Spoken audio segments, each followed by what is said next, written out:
আজকে সংগ্রামী যৌথ মঞ্চের পক্ষ থেকে আপনাদের জানাতে চাই যে একটা হয়তো ইতিহাসই বলা যেতে পারে।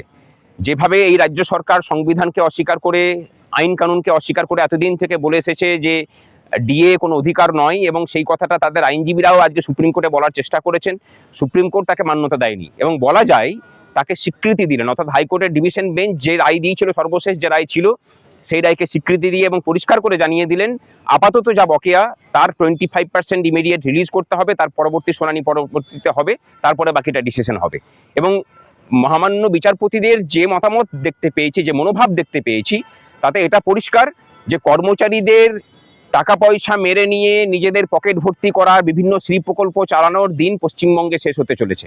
তার আমরা আমাদের ন্যায্য পারিশ্রমিক পাবো, এবং এই লক্ষ্যে আদালতের যেমন লড়াই চলছে, রাস্তার লড়াই আরো জোরদার করা হবে।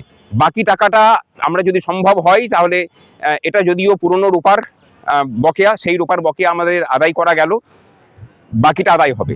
আর সংগ্রামী যৌথ মঞ্চ এই কথাটা বলেই এসেছিল যে রাস্তার লড়াইয়ে যেমন আমরা পারদর্শী, ইয়েতেও এর অন্যথা হবে না। আমরা ঢোকার পরেই এই চাকা ঘুরতে শুরু করেছে। এবং গতকালকে এখান থেকে জানাতে চাই যে গতকালকে শিক্ষকদের উপরে যে বর্বরোচিত অত্যাচার এই সরকার করেছে, আজকে আদালতের পক্ষ থেকে হয়তো সেটাও একটা জবাব থাপ্পড় পড়লো।